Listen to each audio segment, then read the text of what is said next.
You know, they don't make horror games like they used to. You've got to believe me. I haven't gone crazy. I'm not fooling around.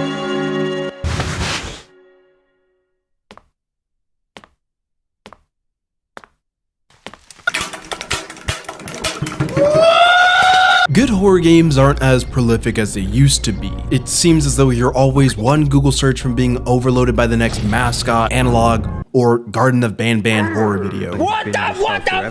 Popular horror games these days all look and feel this way because, well, they're made for children, and that's where big money is made.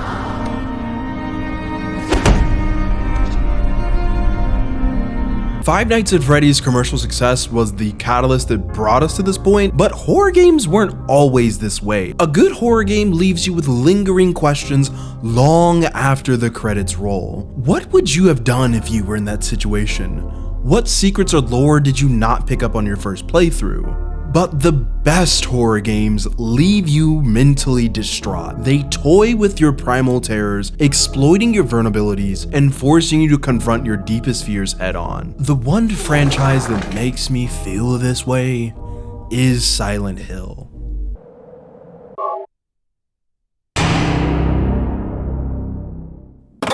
I have a confession to make.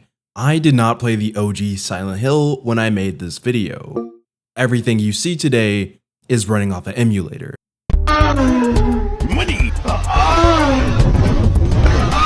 Despite having a perfectly good PS1 Slim, I refuse to pay the price to get a physical copy of this game. Prices these days can range from $145 to $300 for a copy of this game. So the end result was I ended up with a setup you probably haven't seen much on YouTube. All footage was captured and emulated through the Steam Deck, running through a Steam dock into an Elgato capture card. This is important because this is not the purest way to play this game. This is emulation with all of its quirks and jitters. Thankfully, there wasn't too much of it, but if there's anything that stands out to you as being kind of weird, that's why. Silent Hill 1 opens with an abrupt car crash. Harry Mason, our playable character, finds himself in this situation after swerving in the road to avoid hitting a teenage girl. Tragically, his 7-year-old daughter Cheryl was in the car during the crash and is now missing. This gives us a clear objective. We need to find our missing daughter.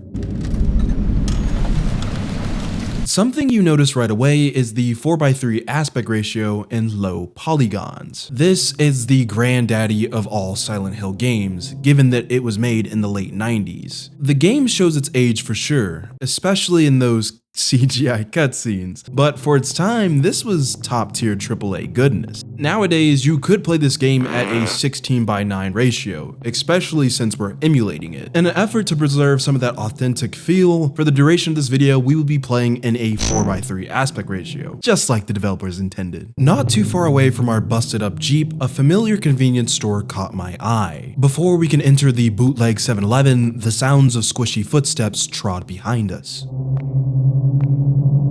We dash after it and come face to face with what appears to be our daughter. Cheryl? Is that Cheryl? Determined to not let the little shit run away from us again, we follow Cheryl through an alleyway and past a metal gate. A gruesome sight awaits us. This looks like someone ate a cow whole and shit out its insides. It's disturbing, even for 90s graphics. Further down the alley, our vision gets darker and sirens wail louder. Our trusty lighter will have to guide us going forward. Beyond this point, weird stuff starts happening. Barrels appear out of nowhere, with some even blocking our way back. A broken wheelchair and cadaver phase seemingly out of nowhere, as if someone purposely put them there. But things go from weird to dangerous real quick when we notice a body chained to a metal fence. What is this? What's going on here? Before we can process what's happening, we are jumped by an enemy type known as the Grey Child. This is the first enemy you will encounter in a Silent Hill playthrough. Well, if you're in North America. See, unaliving children is a big no-no in Europe and Japan, so this definitely was not getting past censors. In America though, you can shoot them little shits as much as you like. If you play an international copy, you'll be greeted by the Mumbler instead. This enemy type is still present in the North American version, but much later in the game. The gray child is exactly how it sounds like. It's a toddler with pale grayish green skin wielding a rather long knife. But with nowhere to run and nowhere to hide, Harry Mason gets shanked in the side. Or so we thought. Harry comes face to face with a police officer, one that was teased in the opening cinematic. This is Sybil Bennett. You from around here? Why don't you tell me what happened? Have you seen a little girl, just turned 7 last month, short, black hair? My daughter. Sorry. The only person I've seen in this town is you. Sybil will be a friendly face to Harry going forward. She wants to figure out what's going on in this town just as much as he does. From what I've gathered, Sybil's character is one of those wrong place, wrong time situations. There isn't a direct reason why Silent Hill brought her here. In fact, she's from a town over called Brams. She just happened to find Harry after his wreck and with a sense of duty, wants to see things through. I'm going back to call in some reinforcements. Hold it. Where do you think you're going?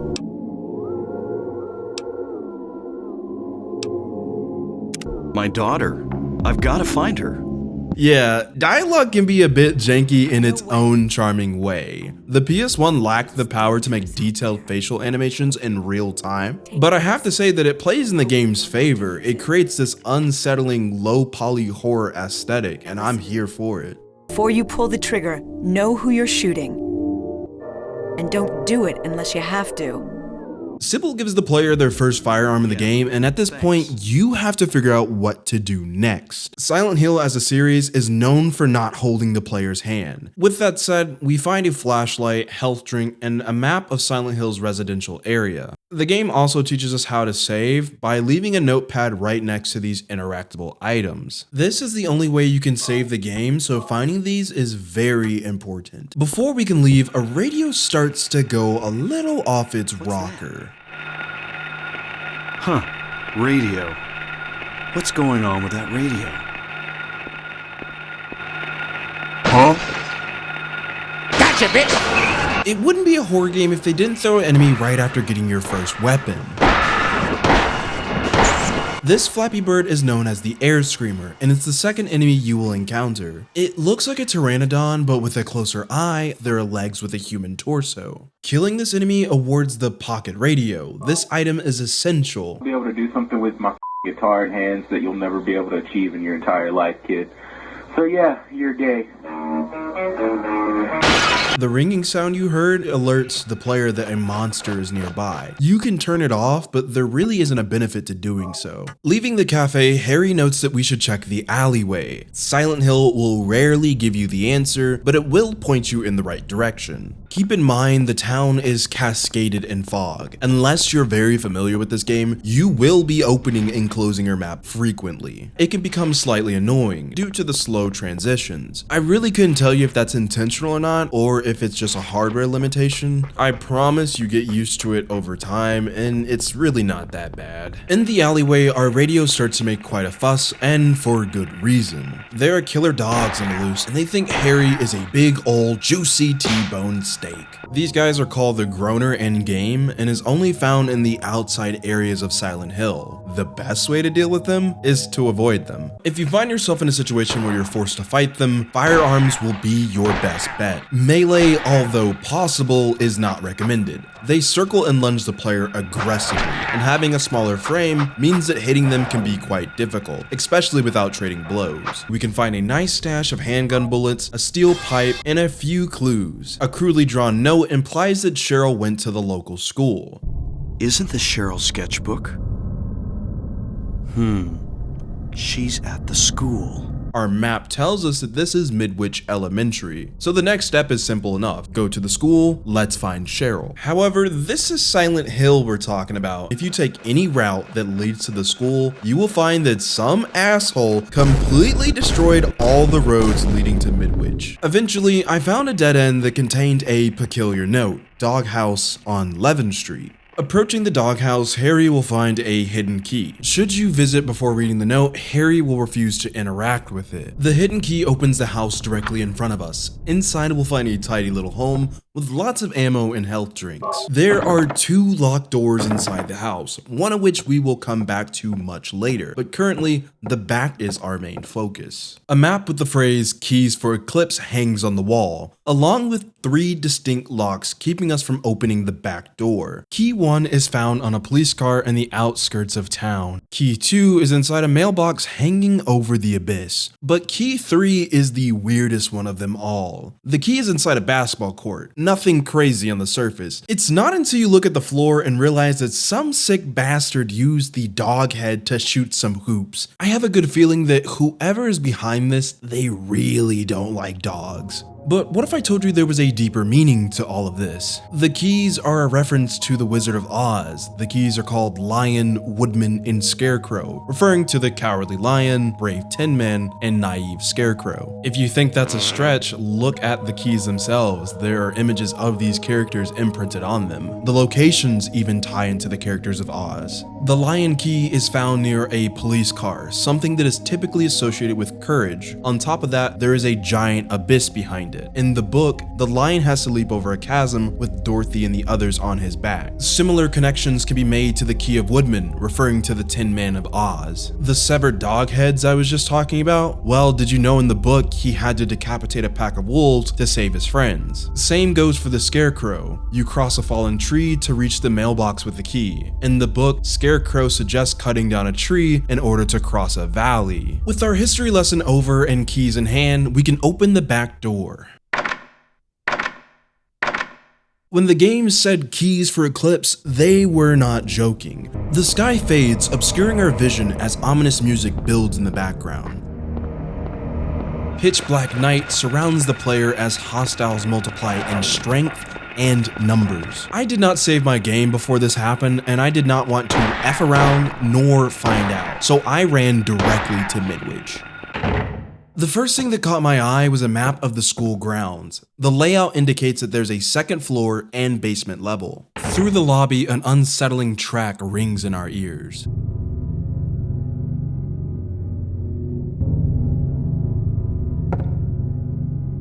Making things even creepier, the audio will sometimes cut out in different rooms, causing nerve-wracking silence. Imagery in the school is very unsettling. Pictures that definitely shouldn't belong in elementary school are here. But that's not the only thing here. The gray children from earlier have infested the school, meaning that every door that you open could be a potential encounter. With many of the doors locked, going to the school can be quite a puzzle. With your skewed sense of direction, the game will slowly start to toy with the player's mind.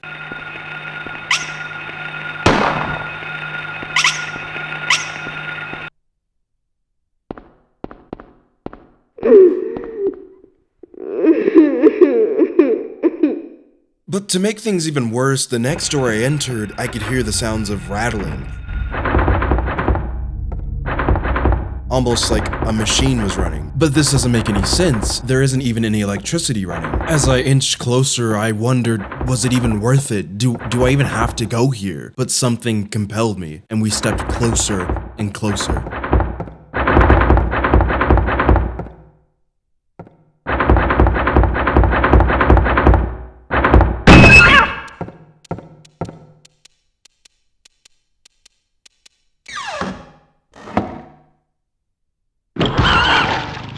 Oh shit.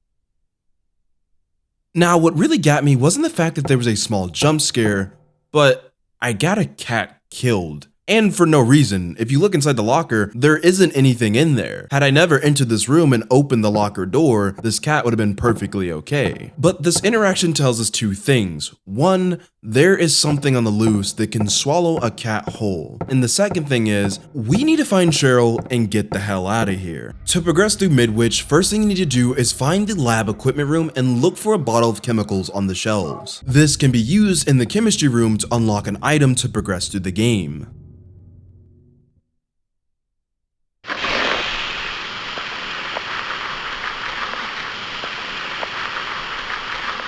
The bottle of chemicals melts a statue of a hand that is clutching a golden medallion.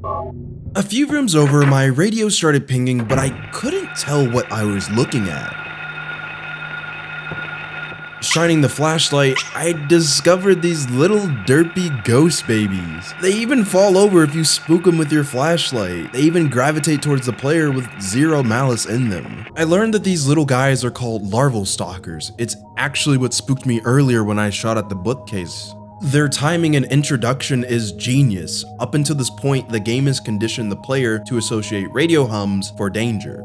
You clearly don't know who you're talking to, so let me clue you in. I am the danger. Our expectations are subverted when we see these little goofballs stumbling over themselves. I know it's a small interaction, but it's moments like this that are quite memorable in Silent Hill 1. Back in the courtyard where we first fought the Grey Children, there's a clock tower with 2 slots that could easily fit a medallion.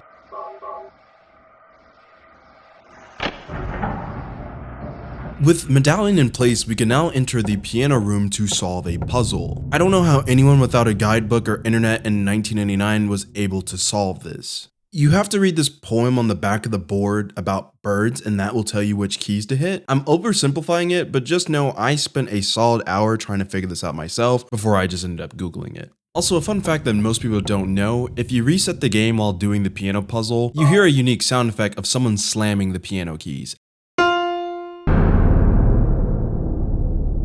Seems like the developers knew that this part would be very frustrating for some.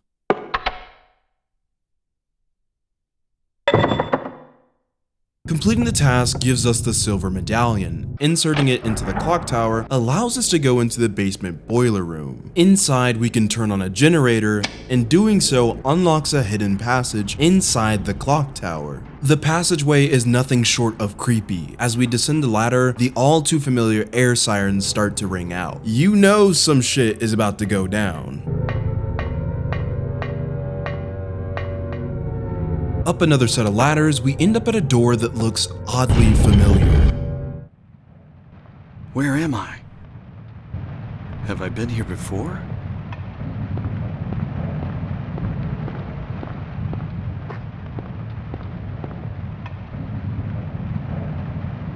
I don't remember this being here before.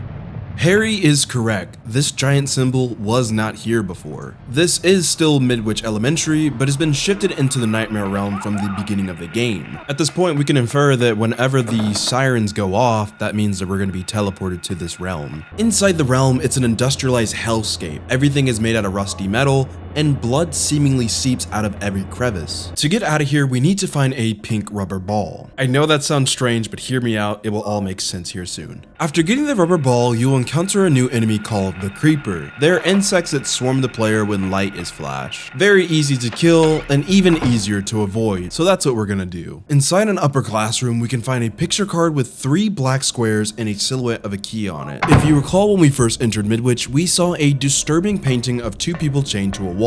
Well, we are here, and using the picture card, we can unlock a door with 3 similar black squares. Doing so gives us access to the west wing of the school, where we can enter the boys' bathroom and find a unique item.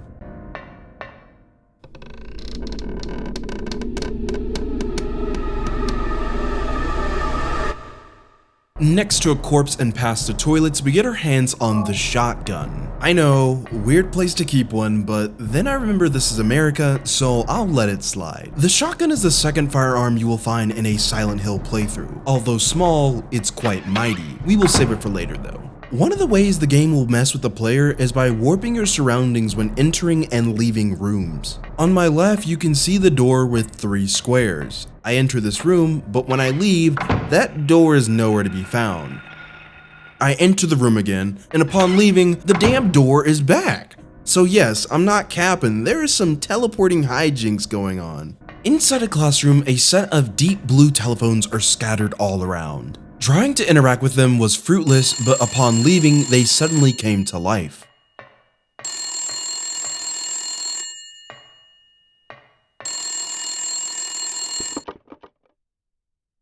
Daddy? Help me. Daddy? Where are you? Cheryl! This is the first time Cheryl has directly spoke with the player since the car crash. This is great news because it shows that despite all the horrors happening in Silent Hill, Cheryl is still alive and is looking for us. Deeper into the school, we come across a familiar room, but this time in the nightmare realm. I know this has happened before, but the beating sounds perplexed me even more, because the previous time we were here, the cat in the locker was killed. So approaching this sound again, I wasn't sure what we would find. But thankfully, approaching the locker, there's nothing to be found besides splatters of blood. Which at this point in the game isn't too surprising, so I ended up leaving. Ah, there it is. So yeah, anytime you're in this room, expect a jump scare of some kind. We did get something this time around, and it's the library reserve key. Put a footnote in your brain because I'm sure we'll come back to this key very soon. With all these items in hand, you're probably wondering, what the hell do we do with the pink rubber ball? I didn't forget, it's all going to come together right now. On the rooftop, there's a set of keys stuck inside a hole, too small and way too deep for our meaty hands to reach inside. Using the pink rubber ball, we can plug a hole in the middle of this irrigation system. Afterwards, turning a water valve allows a stream to flow and dislodges the key down into the courtyard.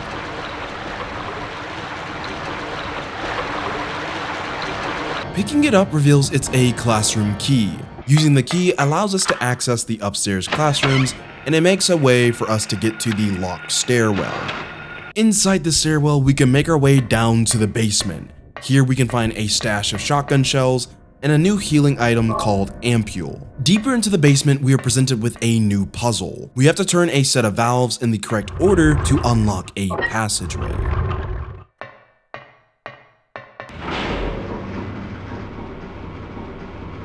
I couldn't exactly tell what was going on. I see a rotating device that is engulfing a humanoid figure on fire. Before I could process that, a deep bellowing roar put me in flight or fight. A giant beast was making its way towards me. The silence here is oddly eerie for a boss battle. I kited around the arena and let the big guy eat a face full of lead, but it only seemed to piss it off even more. Before I could react, its mouth snapped wide open, and due to poor positioning, I was backed into a wall and swallowed whole.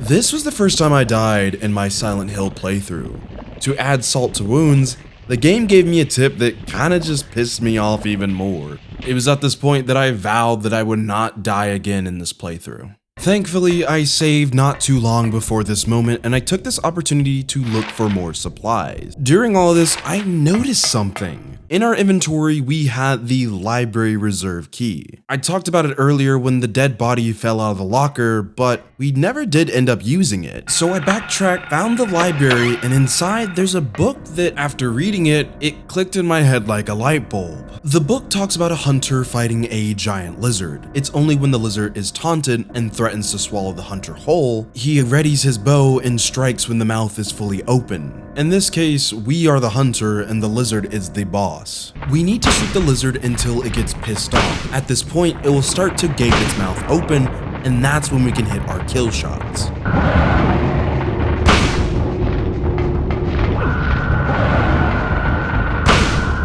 Repeat this process enough times, and that's when we can claim victory. Once the fight is over, we get a small glimpse of the woman that we avoided that originally caused us to crash our car.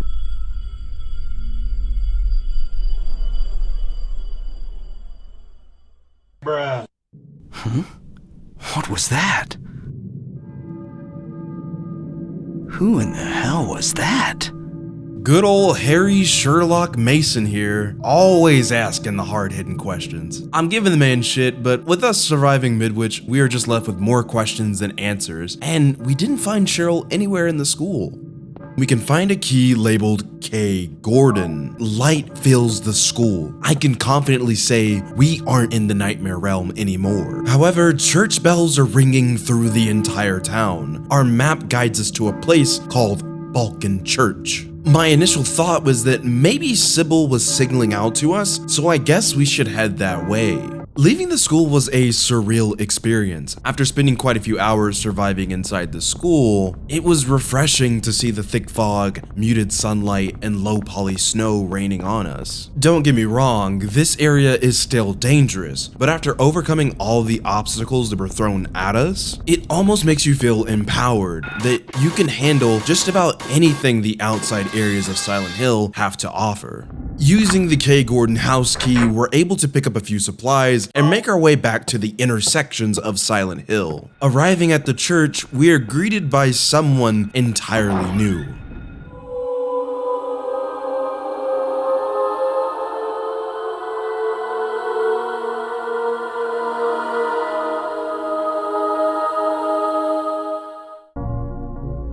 Were you ringing that bell? I've been expecting you. It was foretold by gyromancy. What are you talking about? I knew you'd come. You want the girl, right? You're talking about Cheryl. I see everything. You know something. Tell me. This is Dahlia Gillespie, an important figure for the story going forward. She definitely knows what's going on in the town and seems to know where Cheryl is, but is refusing to elaborate further, which to me personally is the biggest red flag I've ever seen. What? What are you talking about? Dahlia believes we need to follow some kind of path using a tool called Flauros. According to her, it can battle the darkness that's inside the town. Her wording makes it seem like she is giving us the tools to fix the town, but given that red flag from earlier, I'm highly skeptical of her intentions. Before we can question her further, she says we need to quickly head to the hospital before leaving without saying a word. Wait, don't go yet.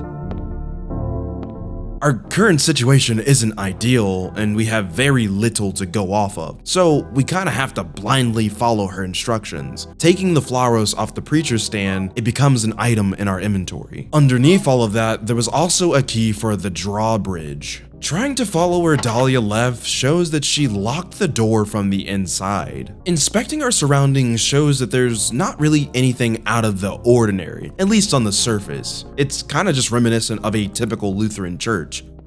Heading east, we can approach the drawbridge. Inside the control room, we can find a map of Silent Hill's shopping district. I quickly notice there's a police station on the map. I know we're supposed to go to the hospital, but I would imagine we might be able to run into Sybil, and if not, surely there should be ammo for our weapons and more information. If anyone should know anything, it should be the police. Using the key we just found earlier in the church, we can lower the drawbridge, allowing us access into Silent Hill's shopping district.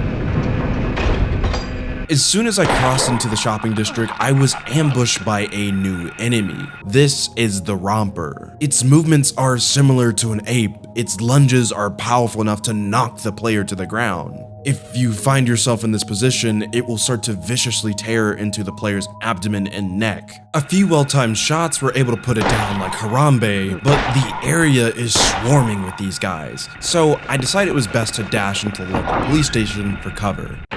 The station is completely abandoned. Thankfully, someone left us a nice stash of ammo. Inspecting a chalkboard on the wall allows us to learn that the police were tracking down a substance called White Claudia. If we put two and two together, we can assume this substance is an ingredient to manufacture a drug. There isn't much else inside the police station, so it's about time we head to that hospital. Arriving at the gates of Alchemilla Hospital, we hear the sounds of gunshots.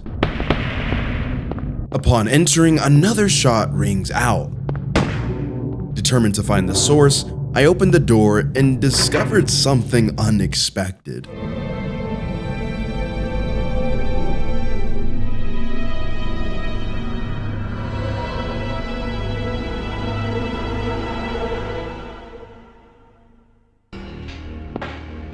Hold it! Stop!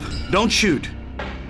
Yeah, I see how this guy is still alive. He has a strict shoot first, ask questions later policy. Thank God, another human being. I'm Dr. Michael Kaufman. I work at this hospital. So maybe you can tell me what's going on. I really can't say. I was taking a nap in the staff room.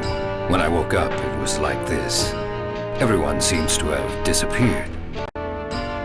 And it's snowing out, this time of year. Something's gone seriously wrong.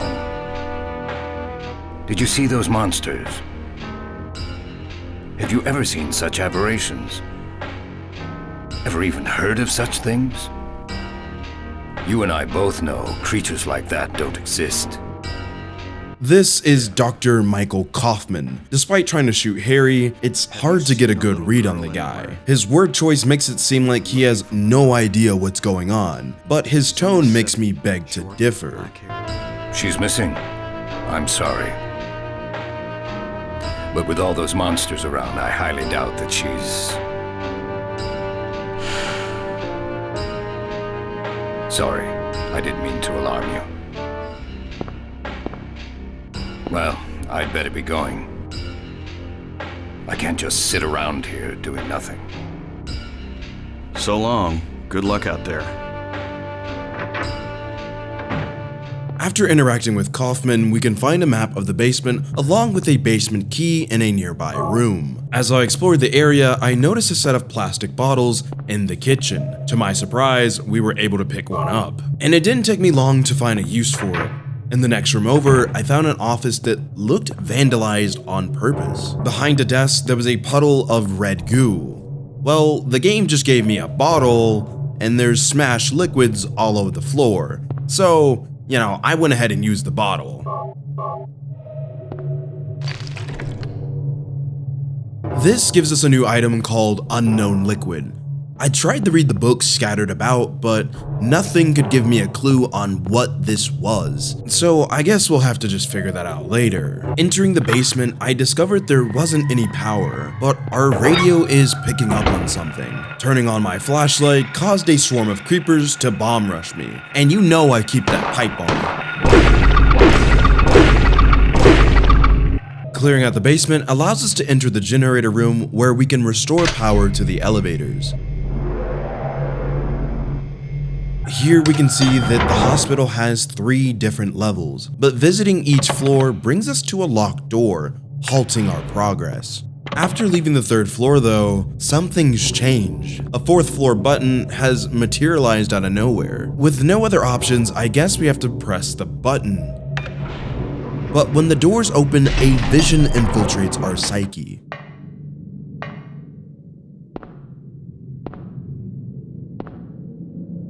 It was hard to make out, but it looked like the girl that we saw in the boiler room was entering some kind of antique shop. However, that will have to be the least of our worries right now. A quick look at the floors shows that we are probably in the nightmare realm again. Which is very odd because this time around we didn't hear the typical air sirens. Trying to leave this floor is useless as nothing happens when interacting with the elevator. We are forced to confront whatever lies ahead. Your best bet is heading back down to the basement. On your way there, you will encounter something that I'd call a rarity in the Silent Hill series. This enemy is called the Puppet Doctor, and it's a corpse being controlled by a parasite protruding out of its backside. I called it a rarity because this is the only time you will fight a male doctor in any of the Silent Hill games. For every entry going forward, it's typically only nurses that are women, so yeah, interesting. I can't say that this enemy will give you much trouble due to how slow it is, but it does have quite a bit of health. Nothing a barrage of bullets can't handle. If violence isn't in your code of conduct, turning off your flashlight makes you practically invisible to them. On your way down to the basement, it would be a good idea to pick up the Plate of Queen. Be wary, as from here on out, the game ramps up the jump scares. Down in the basement, it's swarming with another new enemy called the Puppet Nurse. It's just like the doctor, but with a woman instead of a man. Keeping our flashlight off, we can slip through undetected. Here we can find the real reason we came down to the basement first. Inside the generator room, we can find the emergency hammer. Hands down, this is one of the best weapons you can find on your first Silent Hill playthrough. Enemies that took a whole magazine to get rid of are gone in 2 to 3 swings max. We also have easy access to the elevator so we can get around the hospital. In room 201, guarded by a hostile nurse, we can find a Zippo lighter on a patient's bed. we'll hold on to this for now. To progress through the hospital, we'll need to find more plates to open a special locked door. We already have Plate of Queen, so we need to track down 3 more. The first 2 are simple enough. Our second plate can be found on the 3rd floor, inside a grungy bathroom, along with another jump scare. Our third plate is found hanging on the wall in room 306, thankfully with no jump scare. But the 4th and final plate takes a little bit of prep to get it. Inside room 204, there's a new enemy called the Bloodsucker, and it's blocking our way to the final plate. Anyone with higher than lukewarm IQ can tell that touching this thing will be an instant game over, so melee is out of the picture. Firearms also don't hurt the monster whatsoever. So here is what you have to do. The monster is clearly interested in deep-throating some blood, so inside a supply closet on the 3rd floor, you'll find an item called Blood Pack. Using this near the monster, it will create a new blood puddle that distracts the monster just enough so we can slip by and grab the final plate. Now, you know I love to let you know references to popular literature, and if you've been an Eagle Eye viewer, these plates might ring a bell. They're all one big reference to Alice in Wonderland. Plate of Cat, Plate of Hatter, Plate of Queen, and Plate of Turtle. All iconic characters from Alice in Wonderland. Silent Hill derives inspiration from many different works of art, ranging from literature, theater, film, and even comics by Junji Ito. Team Silent were a bunch of lovable nerds, and I see this as just a nod to a very influential piece of literature. With all the plates in the wall, we're able to access the east side of 2nd floor. Here the world is far more corrupted, with gaping holes in the floor and way more nurses to fight. We only need to get 2 items from here: a basement storeroom key alongside a bottle of rubbing alcohol. Taking the elevator back to the basement, we can unlock the storeroom.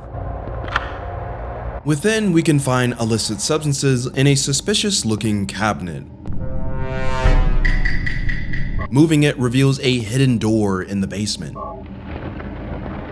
Beyond the door, there's a hidden entrance, but it's blocked by an overgrowth of vines. Thankfully, we have a few items to deal with this. We need to soak the vines inside the rubbing alcohol, and then use the Zippo lighter we found in room 201 to set them ablaze.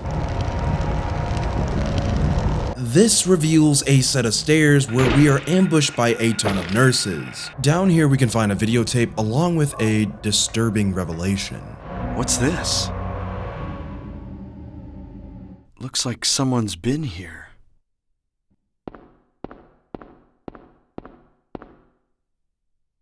Okay, so this is a picture of the girl that's been haunting us since the beginning of the game. We now know that her name is Alessa, and although she isn't here, we can assume that this was her room. But this room is inside a hospital, underneath the basement, hidden behind a cabinet door. My mind initially thought about Dr. Kaufman. Being a doctor for Alchemilla Hospital, he has to know something, right? I guess the rabbit hole just gets deeper and deeper. In the same room, we can find the examination room key. I didn't talk about it earlier, but if you try to interact with this door, the sounds of heels could be heard scurrying around. I chalked it up to the game being weird, but with the key, I guess we can find out.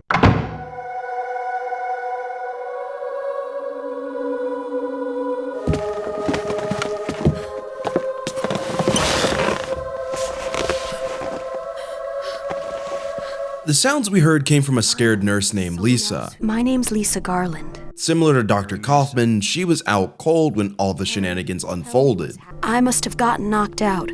When I came to, everyone was gone. Prodding information from Lisa will be next to none, and when confronted about the basement, she has no idea what we are talking about.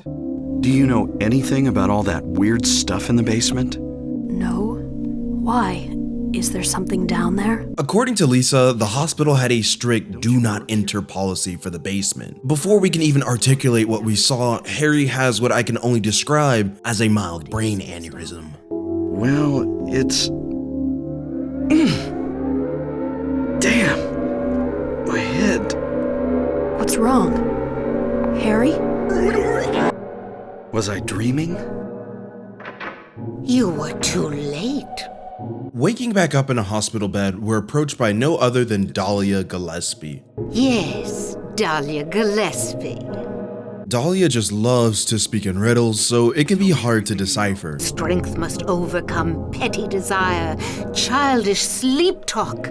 But she says if we want to prevent the darkness spreading, we have to stop whoever's placing the giant seals around town. Have you not seen the crest marked on the ground all over town? It is the mark of Samael. Don't let it be completed. Dahlia gives us a key to the antique shop, which she refers to as the second church. It makes sense why Dahlia is sending us there. The vision we saw in the hospital 4th floor was Alessa entering the shop, probably to place another seal on the town. I don't trust Dahlia, but she's the only source of information we currently have. But I, for the life of me, can't think as to why a child would be cursing this town. I have a gut feeling Dahlia isn't telling us the whole truth. Using a dusty old phone book, we can get the location of the antique shop. This is a good time to talk about the outdoor areas of Silent Hill. In my opinion, the risk isn't really worth the reward. Save points are a luxury in this game, and typically spaced well out from each other. I bring this up because Silent Hill 1 is far more aggressive than Silent Hill 2. Stepping outside guarantees you will be hunted down by groaners, rompers, and air screamers. Ammo is very generous to balance this out, but I hate using it on optional enemies. This is not Resident Evil 4. Defeating enemies doesn't give you any extra loot or materials. Remember, we aren't winning Silent Hill. We are just surviving. At the antique shop, it's eerily silent, even more so when juxtaposed to the screeching sounds we heard on our way here. The shop has a whole slew of odd knickknacks that could easily be found inside your Nana's attic. At first glance, nothing is really out of the ordinary, until we see a cabinet is hiding a secret entrance.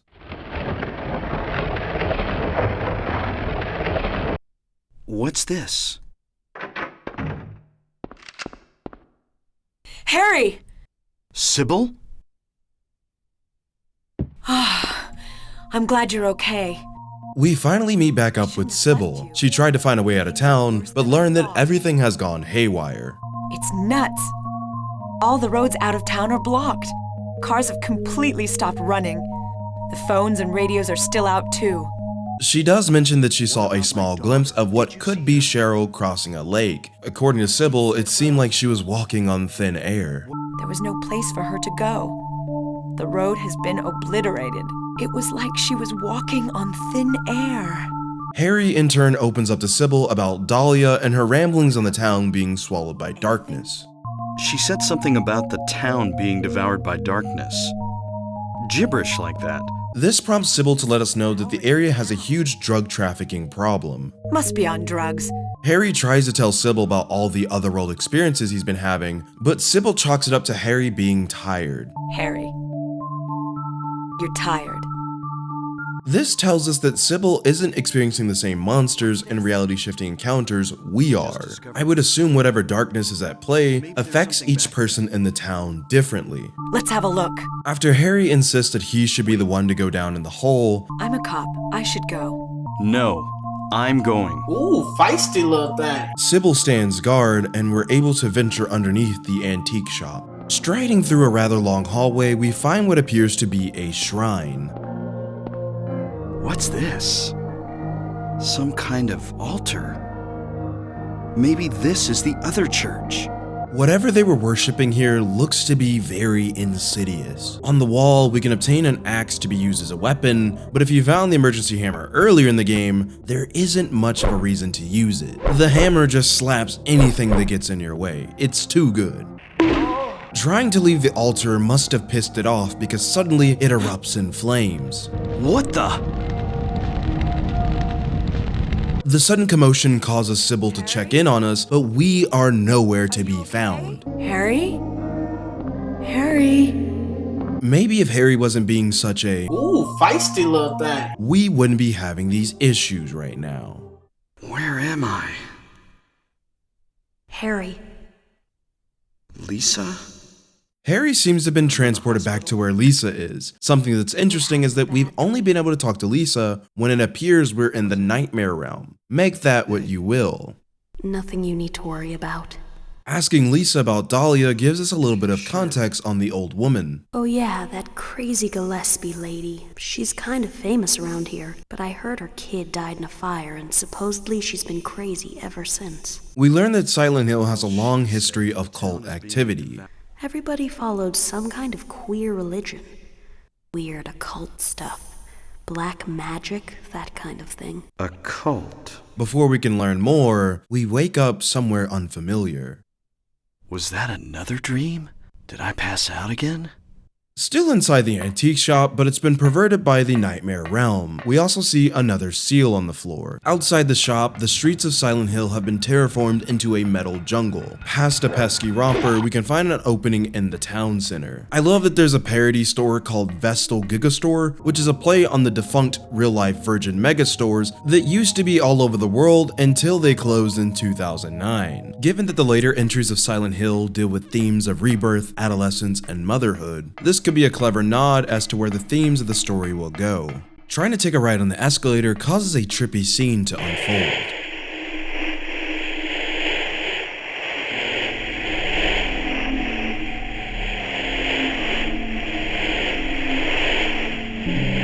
Cheryl!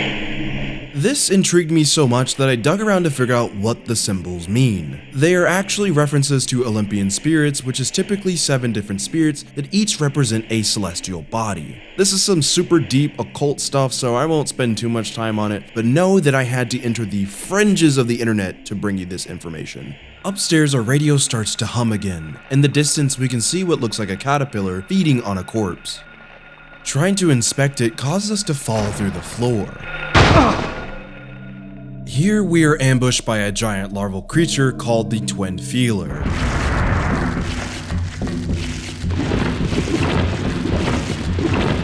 Inside the boss room, we can find a new weapon called the hunting rifle.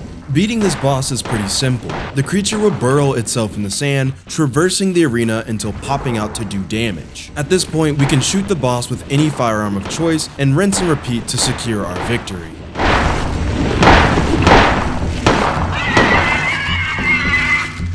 We may have won the battle, but not the war. The creature escapes to a window to plot its revenge. Thankfully, the hole it made leads right back into town. Traversing Silent Hill in this state is intense, to put it lightly. A new creature called the Night Flutter plus the Rompers were kicking my ass here as I beeline to the hospital.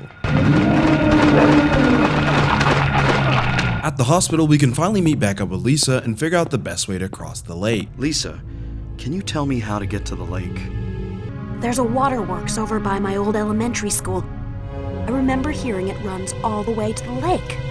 With a clear goal again, we can leave the hospital and head to the sewers. But the town had different plans. The only way forward is through a set of stairs leading to a rooftop.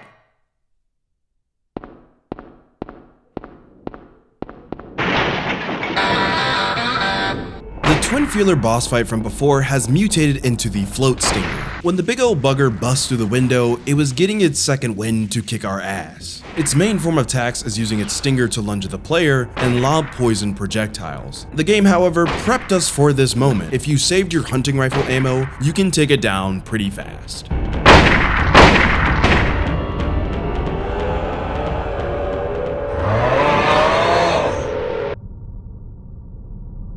After some pest control, we make our way to the waterworks and break in using our emergency hammer.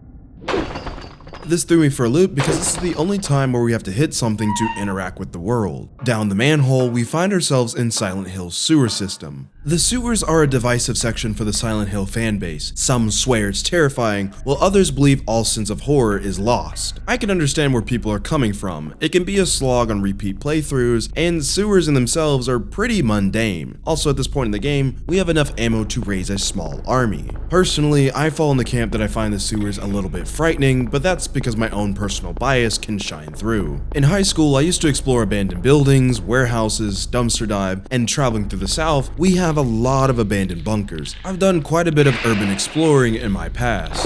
The spacious area of the sewer, while being very dark, combined with the lack of radio, and a lost sense of direction, it was enough to give me a little bit of a spook. It's not the strongest area of Silent Hill 1, but I don't think it's terrible. If you take the time to explore the sewers, you will be rewarded with plenty of ammo and healing items. As you progress, the camera angle changes to a more top-down view of Harry. It almost looks like we're viewing Harry from the perspective of the Hanged Scratchers, which is the unique enemy of this section. They are the little green sewer demons that ambush us around every corner. Taking the sewer key, we can unlock a fenced area that leads up to the second floor. Floor 2 is quite a maze, but we are looking for a dead end that contains a puddle of blood. Past the blood and in the water, we can find the sewer exit key, but taking it causes a trio of scratchers to jump us.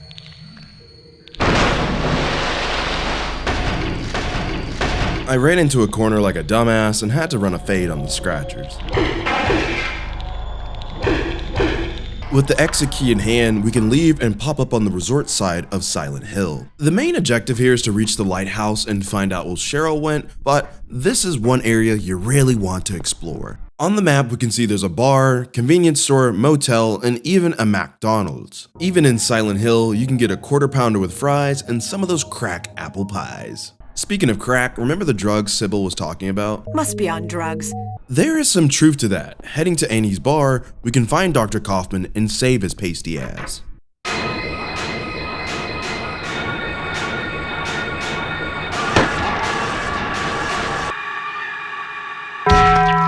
That muffin is looking awfully like a hamster. Are you okay? Yeah, I guess so. Saving Kaufman or leaving him to die is one of the factors that changes what ending you will get. Even after saving his life, he is still a prick. Zip. This isn't the time to stand around flapping our gums. Confronting him about Alessa, he gives a very muted no. Do you know a girl called Alessa? No. This guy is a shit liar, and we're gonna get to the bottom of this. Past the clap mumbler, we can see that Kaufman dropped his room key, along with a receipt from the Indian Runner convenience store. Examining the key shows he was staying at room 3 at the motel, and the receipt shows a secret code. At the convenience store, we can use the code from the receipt to gain entry. The store is in shambles and looks like it's been ransacked recently. We can find a key to the safe, and within we find a treasure trove of drugs. A journal on the counter also confirms that there were mules that operated here. On the wall, we can find a way to get inside the motel using a code for the back delivery door. Here we find a magnet, a lewd poster, and a way to get to Kaufman's motel room. Kaufman's room is as plain Jane as it gets, until you realize there's always something behind the cabinets. Pushing it reveals a hidden item stuck underneath the floorboards. Using the magnet, we can fish it out and we find a motorcycle key. In a garage attached to the motel, we can use the key on the motorcycle and find a strange substance.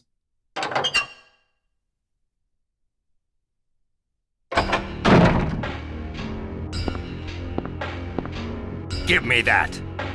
Finding the vial causes Kaufman to materialize in a fit of rage. You'd think someone pissed in the old man's Cheerios. You want to get yourself killed? Get out of here. Unless you want to die, keep your mind on business. After threatening our life, our side quest comes to a rather sour end. We learn that Kaufman is involved in the narcotics trade around Silent Hill and knows what the contents of the mysterious liquid are. I love that something like this exists in the game, and I wish we had more hidden quests like this. It adds a lot to the replay value and rewards players that want to dig deeper. I adore game design that respects the player's intelligence to connect the dots without holding their hand, and this does it extremely well. Closer to the lighthouse, reality just can't catch a break. Instead of us usually being teleported into the nightmare realm, reality itself is becoming the nightmare. Eventually, we reach a dead end with a rusty old boat moored in water. Here we meet back up with a friendly face. Sybil! Harry! How did you get back here? I followed the sewer. Reunited with Sybil, Harry comes up with an idea of what's been happening to the town. It's not me. This whole town. It's being invaded by the Otherworld. By a world of someone's nightmarish delusions come to life. Again, Sybil isn't buying it. Harry, this whole thing's been a major blow to you. You need to rest. Her tone shows that she means well, but the only explanation I have is she can't be experiencing the same Silent Hill we are. She talks about following us through the sewers, but doesn't mention any monsters, and actually hasn't since we first met her. The only occurrence she has mentioned is the cars not working, streets being collapsed, and seeing Cheryl walk on water. You would think that if she encountered any monsters, she would tell us, but she hasn't. Before we can question her about this, we are interrupted by the crazy witch lady herself, Dahlia. The demon is awakening, spreading those wings. Every time we try to make sense of something, she is there to make sure we don't. Hungry for sacrifice, the demon will swallow up the land. And what's more, the task is almost finished. There's only 2 left. To seal this town to the abyss, the mark of Samael. Everyone will die. So what am I supposed to do? I've got to save Cheryl. Dahlia, the woman of many words, says that a demon has taken the appearance of Alessa, the child we've been chasing. Apparently, there are 2 seals left before irreparable doom hits the town, one seal being at the Lighthouse and one being at the amusement park. So Harry and Sybil have a big brain idea to split up in Silent Hill of all places to stop the last seals. I'll check out the amusement park. You go to the Lighthouse. This is a dumb idea. Every single time these two have split up, nothing good has ever happened. Making your way to the Lighthouse will really test how well you know the tank controls that Silent Hill 1 uses. Everywhere you look, there is a monster ready to rip your face off.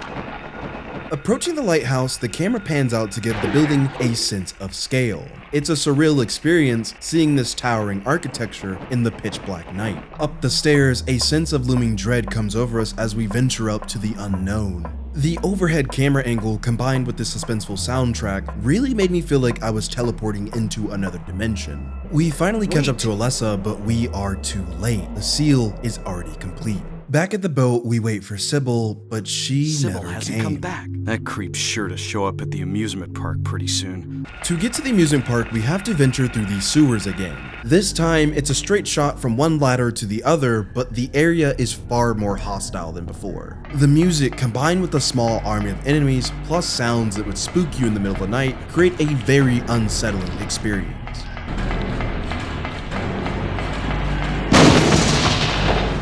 The horror here is not subtle, it's very much in your face. The amusement park is creepy as hell. In the pitch black, we see ghost rides operating throughout without a single soul in sight. Approaching the merry-go-round, we discover something sinister.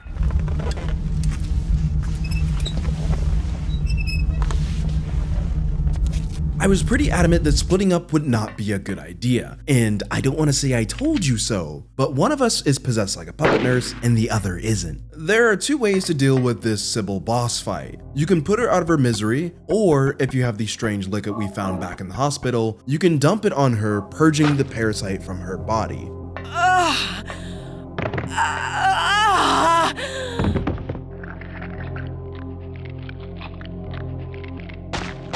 Harry, what happened?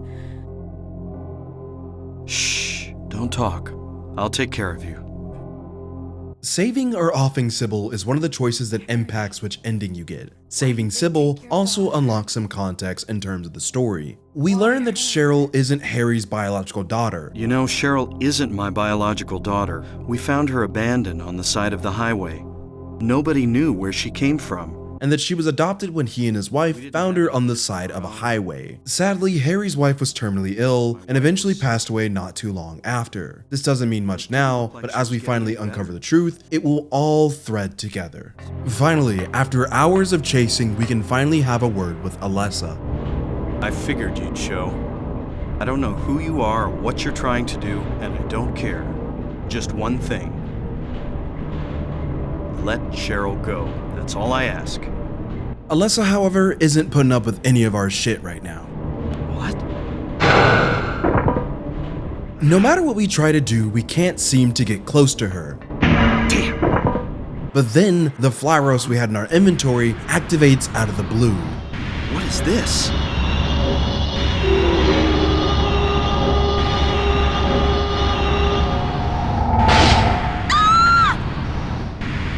The Flowers seems to have shot a beam that neutralizes Alessa's psychic powers, and whenever shit goes down, you already know Dahlia Gillespie will be there. You've been a ghastly little pest, haven't you, Alessa? No! Get away from me! Everything is ready. Let's go home. Dahlia kidnaps Alessa and transports her to another place. Her tone and wording gives a very malicious intent. The aftermath of all this sees us waking back up with Lisa, of all people.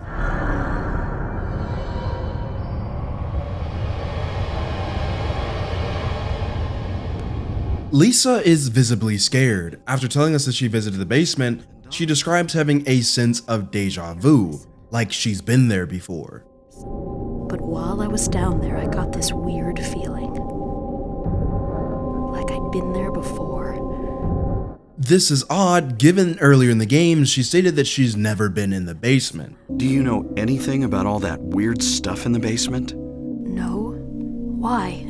Is there something down there? Trying to calm her down is unsuccessful as she storms off in a hurry. A sudden noise can be heard from the basement level. The ground below us starts to shake violently, as if something is about to erupt from the basement. Approaching the source, the elevator doors swing open as if we're being summoned personally.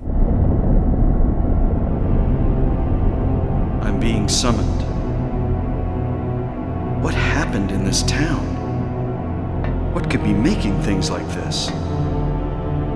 I have a feeling if I take the elevator down, I'll find it. Down here, we're in a place called Nowhere. Here, reality is not as it seems. Every door you enter has the ability to teleport you to various sections we've explored previously.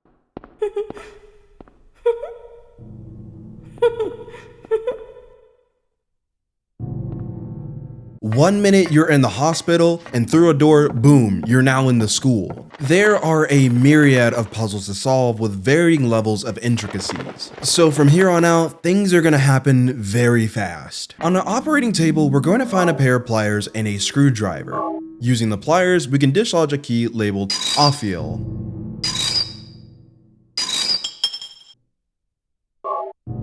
This key unlocks a door that opens another section of the hospital. On the wall, we can find a slate that has a Grim Reaper list of names and ages. Sorting the ages by youngest to oldest and taking the first letter of each name spells out the phrase alert. Using this phrase on an otherworldly lock unlocks a supply closet where we can find the Amulet of Solomon.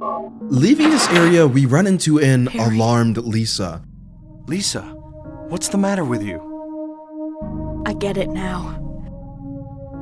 Why I'm still alive even though everyone else is dead.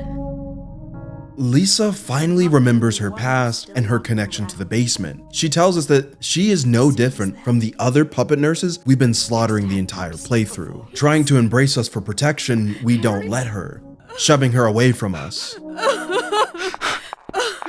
With the truth revealed, a horrifying sight unfolds before us.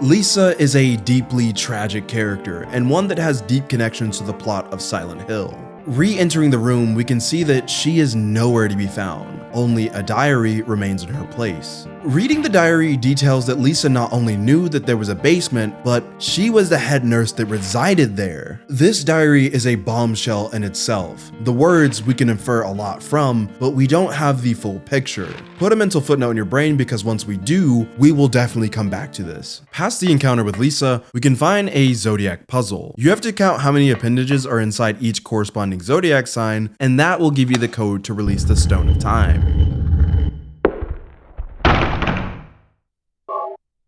With the stone in hand, through a hospital door, we are teleported back to the antique shop. Here we can use the Stone of Time to find the Key of Hagith.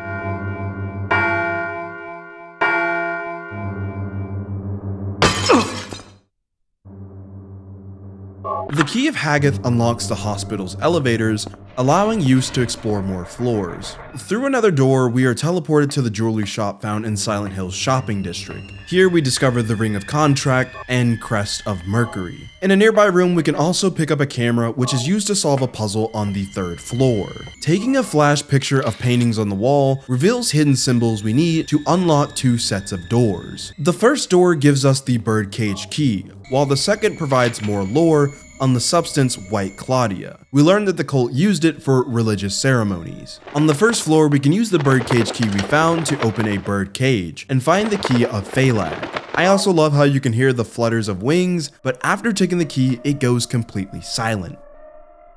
Using the key of Phalag, we enter the basement area where Alessa was kept. Here, the game subverts my expectations yet again with a new enemy. Remember the ghost babies from earlier? Yeah, they've grown up now. First they wanted to hug you, now they're teenagers and they want to stab you. I joke, but this is brilliant. The whole game, they've built up this enemy type to be a non-combative enemy despite causing the radio to go off. Here we are near the very end of the game and they subvert your expectations again by putting one with a knife. You've betrayed my trust, Silent Hill, and I love it. This game always finds ways to keep you on your toes. Down here, we enter a room that teleports us to the hospital kitchen. Here, we're presented with just a fridge.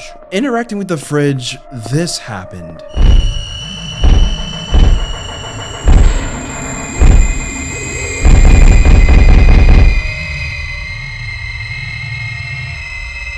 So yeah, earlier in this video, I made a vow to never die again, and I'm sticking to it. Let me explain what just happened. When you interact with the fridge, you are presented with what sounds like a creature hiding inside, and you see a broken chain. Afterwards, a pop-up happens to grab an item. Now, normally I would take it, but my gut feeling was to not trust it, which I'm glad. At this point, if you interact with the fridge without using a certain item, well, this happens.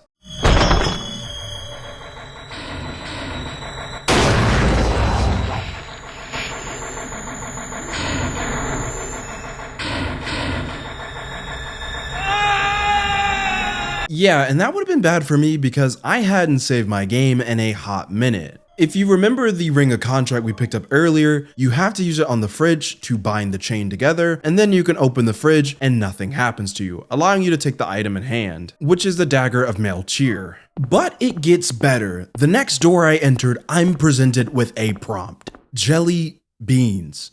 Do you want to open the bag? I shit you not, I fucking sat here for 10 minutes straight debating if I should open a bag of jelly beans. I should not be scared of jelly beans of all things, but here I am, trembling with my controller in hand at the thought that I could die to a bag of jelly beans. This is absurd and I love it. This is some shit that only Silent Hill could pull off. And it's one of the reasons I spent the past 45 days working on this video. Opening the jelly beans, you just get a key. There's no instant death, there's no monster popping out. You're not gonna get swallowed by the jelly bean monster. But the fact right before this point, a seemingly simple fridge could game end you immediately is what stokes this level of fear in the player. When a developer gaslets you so well where you're left wondering if opening a bag of jelly beans could mean progressing through the story or losing 2 hours worth of progress, that's a unique horror experience. Digging through the beans gives us the key of Bethor.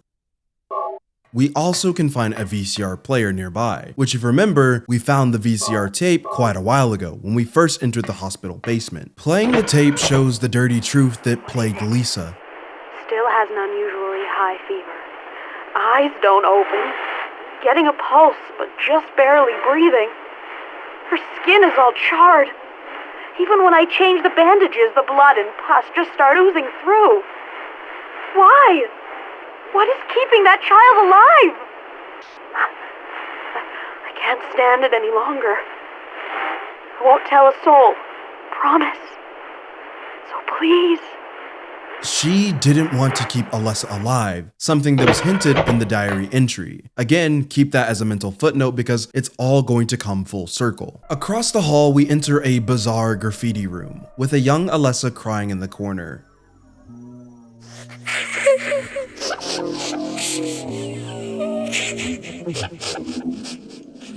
There are schizophrenic-like scribbles plastering every inch of the wall. I couldn't find much in this room, but I would assume this place represents Alessa's trauma of being bullied, used, and manipulated.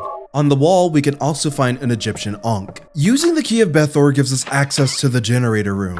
This is important because earlier, using the pliers we found, we were able to unscrew a plate from the wall. Within was a key that was electrified. Turning off the generator allows us to get this key called Eritron.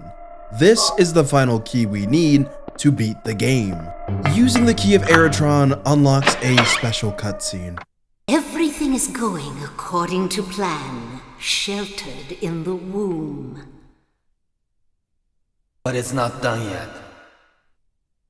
Half the soul is lost. That is why the seed lies dormant. And what soul remains captured in that husk is buried deep down in the subconscious. Are you trying to say it won't work? That wasn't our agreement. No, these are just stalling tactics. If we lend a hand, we will be able to get power. Never fear, the promise shall not be broken. But the power we could draw now will be very weak. Almost nothing. Unless we get the other half of the soul. We'll use a magical spell. Feeling this child's pain, it's sure to come. But that will take time. This cutscene shows us that Kaufman was also directly involved in Alessa's suffering. We are so close to finding out the truth. Inside this room, we can find the Disc of Ouroboros. With all these items in hand, we can finally visit a unique place. This is Alessa's true bedroom, filled with butterflies, stuffed monkeys, and kids' drawings. Using all the religious artifacts we collected, we can implant them into a door, leading us to the final area of the game.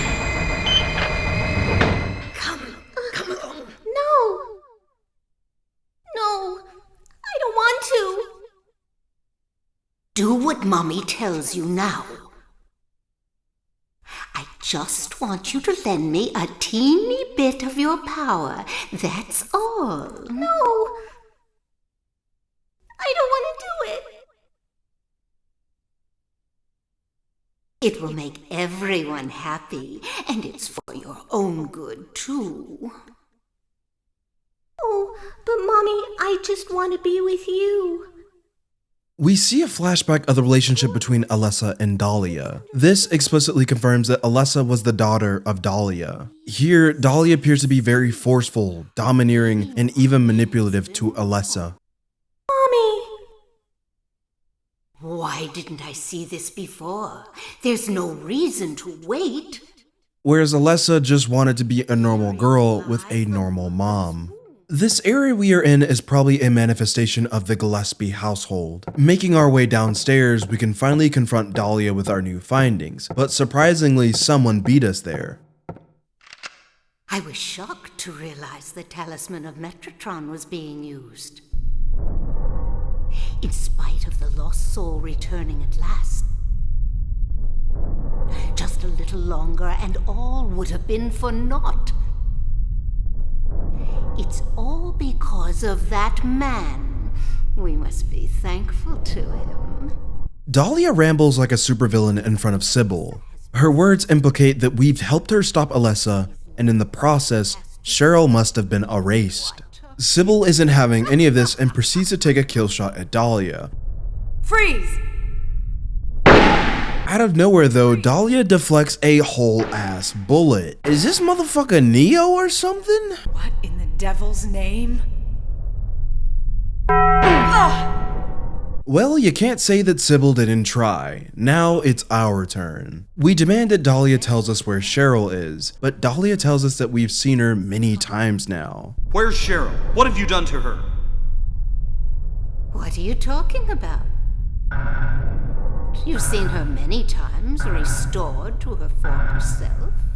This clearly pisses off Harry. Dahlia tells us that this is Cheryl and that for the past 7 years, Alessa, who is actually Cheryl, has been suffering in an endless nightmare. It's at this point we can finally learn what actually happened in Silent Hill and connect all the dots. Here is the true story. When Alessa was born, she was not your typical girl. She possessed psychic powers that made her an outcast in the town. She was ostracized and bullied throughout. Eventually, she was manipulated and abused by her mother, Dahlia. See, Dahlia is part of a cult called the Order. They are obsessed with birthing a god, and they view Alessa with her psychic powers as a golden ticket to do so. The cult is able to gain numbers and power by using the substance called White Claudia to synthesize a drug called PTV. The man who can do all of this is Dr. Kaufman. Kaufman is the Walter White of Silent Hill. Director of hospital by day, drug kingpin by night. He doesn't agree or trust the Order, but the constant flow of drug users allows him to make a ton of money. After a fight between Dahlia and Alessa, Dahlia comes to the conclusion that she will have to do her plan by force and make Alessa birth a god. But during the birthing ritual, it's alleged that Alessa was caught in a boiler explosion and charred to bits. The aftermath had her built like a Fallout 3 ghoul. It was a horrific event. Dahlia uses her connection with Kaufman to keep Alessa alive and fake her death in the news to not arise suspicion. This is why we can find Alessa's room underneath the basement in the hospital, behind a cabinet. Kaufman put a strict order for none of the nurses to be able to enter the basement. Well, every nurse but one. Kaufman can't keep Alessa alive just by himself, so he seeks a nurse named Lisa Garland. Lisa was a perfect target. She was addicted to the PTV drug and would do anything to get her hands on it, even if that meant sleeping with Kaufman or forcing Lisa to keep a half-dead corpse alive and keep her mouth closed about it. Remember those mental footnotes regarding the diary and videotapes we saw? Here is the truth about them. Lisa hated what she was doing to Alessa. She wanted the poor girl to die so she wouldn't suffer anymore. But her addiction to PTV forced her to do Kaufman and Dahlia's bidding. What's most interesting of all is that Lisa was never alive to begin with and died before the events of Silent Hill. The Lisa we see is a manifestation of Alessa, hence why we could only talk to her in the nightmare realm. There is an idea that the reason why she didn't quote-unquote die until much later is that the PTV made her forget everything about the basement and who she actually was. After the explosion, Alessa suffered a fate worse than death. She was half alive in constant pain due to 4th-degree burns, along with being forcibly pregnant with God and stuck in a never-ending nightmare due to a spell casted by Dahlia. Alessa, with the remaining power she had, delayed the birth of God by splitting her soul in half, thus creating Cheryl. And that's why Harry and his wife Jodie Mason would find Cheryl on the side of the highway. Fast forward 7 years later, and here we are. Dahlia cast a spell to force Cheryl back to town. Alessa didn't like this and used her psychic powers to force Harry to crash his car, and at that point, she already fused Cheryl back into herself. This is why Dahlia Gillespie tells Harry that this entire time we've seen Cheryl, quote-unquote, multiple times. Cheryl is Alessa. Alessa is Cheryl. They are one and the same. Every weird thing that happens in Silent Hill is a manifestation of Alessa's nightmare. Every enemy, every boss, every weird occurrence is because Alessa had something to do with it. I wouldn't necessarily call Alessa evil though. Honestly, Alessa was trying to prevent all of this. That's why we see her astral projected form spreading a seal called Metatron all around the town. The goal of the seals was to prevent Dahlia's plan from coming to fruition. But then we came along, the player. See, Dahlia fed us a bullshit story that Alessa was a demon and dooming the town to darkness. This was not true. So with Harry being bamboozled, here we are, in present day, with Dahlia about to give birth to a god, and there is nothing we can do. Or so we thought. See, remember how I said saving Kaufman or not would impact the ending of the game? If you saved Kaufman and do a secret side quest, you get the good ending. If you don't, you get the bad ending. Same thing with Sybil. If you save Sybil, you get a plus ending, and if you don't, you get a normal ending. Since we saved Sybil and Kaufman, we're going to get the good plus ending, the best ending you can get in Silent Hill 1. Saving Kaufman and finding that vial in his motorcycle is going to come into play here. See, the mysterious liquid we found in the hospital is called a Galaphotis. It has the ability to dispel supernatural forces. This is why spreading the liquid on Sybil purges the parasite and we're able to save her during her boss fight. Dahlia knew about this and destroyed the sample in the hospital, hence we find it shattered on the ground. Kaufman, however, always keeps an ace up his sleeve and hid a second version in his motorcycle. Too bad the dumbass dropped the key underneath the floorboards, but thanks to us, we uncovered it. See, this was his trump card to get back at Dahlia, and he didn't want us screwing it up, so that's why he was so hostile when he found it. Don't get it twisted, Kaufman is not a good person whatsoever. He's honestly pretty evil, but his ego and desire to get revenge on Dahlia is going to be the reason why we're able to stop her.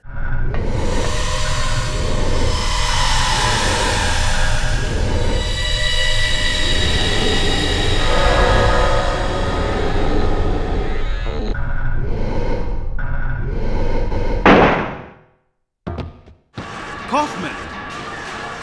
Did I ask for this? Nobody uses me. You won't get away with this. What do you think you could accomplish by coming here? My, aren't we getting cocky? A Galaphotis! I thought I got rid of that! Kaufman throwing the Galaphotis causes the incubus inside Alessa to come out.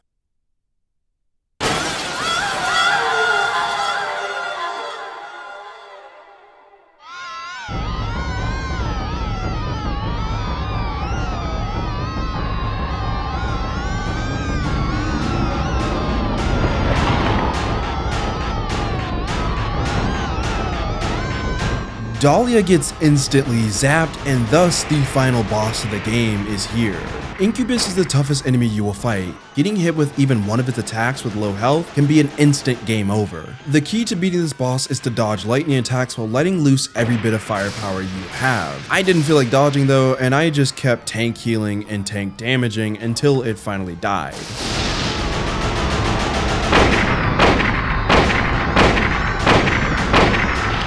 However, there is a fun fact. If you have 0 ammo, the boss fight is automatically won because using melee would be impossible to defeat it. It's kind of like a failsafe.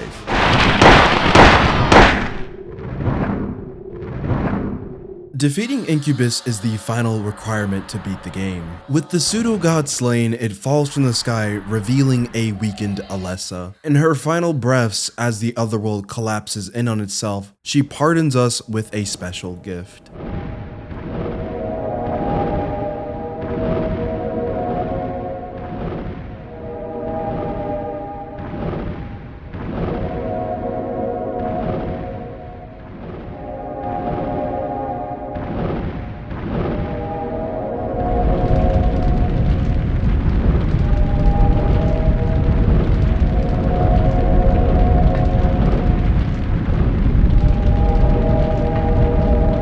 A new baby to call our own, and opens a portal for us to leave. Sybil wakes back up in the nick of time and follows Harry to leave, along with Kaufman trying to hitch a ride as well. But as I always say, vengeance is swift, bitch, and Kaufman isn't getting off that easy.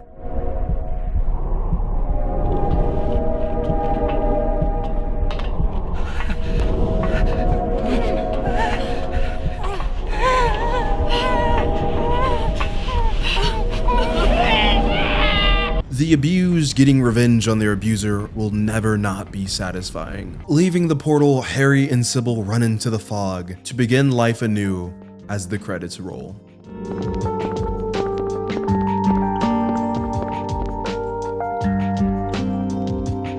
All I can say is wow, what an amazing game. But there is a little bit more to explore. That was only one of the 5 endings the game has. I highly recommend you get yourself a copy of this game if you want to experience the others, but I will treat you to one more.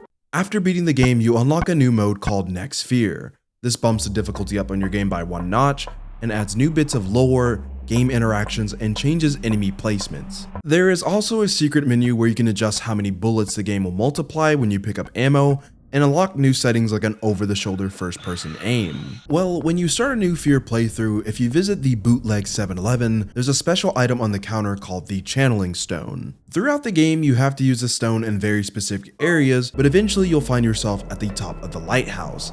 And if you did everything properly, using the Channeling Stone here unlocks a secret ending. What?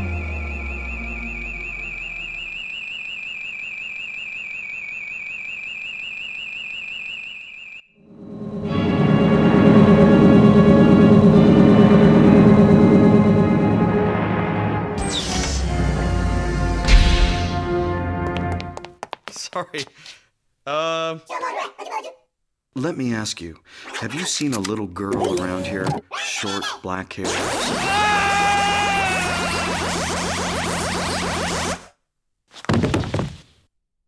So yeah, there's always a joke ending in Silent Hill games, and in this one, we get kidnapped by aliens. I love how much personality this franchise has, especially in the first 3 games. After getting this ending, you unlock a infinite ammo alien blaster. They only get stronger the more stars you have after beating a playthrough. There are also some new game plus unlockables like a katana, chainsaw, and rock drill, all very fun. Overall, I loved my time in Silent Hill. Silent Hill 1 stands as an unparalleled masterpiece in the psychological horror gaming genre.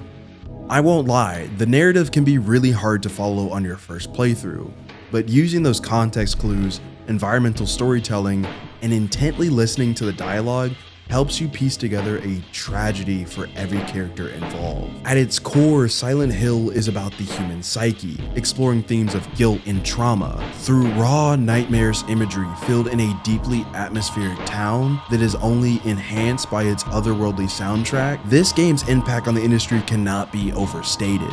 There is a good reason why we talk about this game 2 decades later, and many others try to emulate it. It is truly worth playing. If you enjoyed this video, make sure to leave a like and subscribe, as these videos take a very long time to create, and I would love to keep sharing them with you. Thank you for supporting Boofcan, and I'll see you guys in another upload here soon.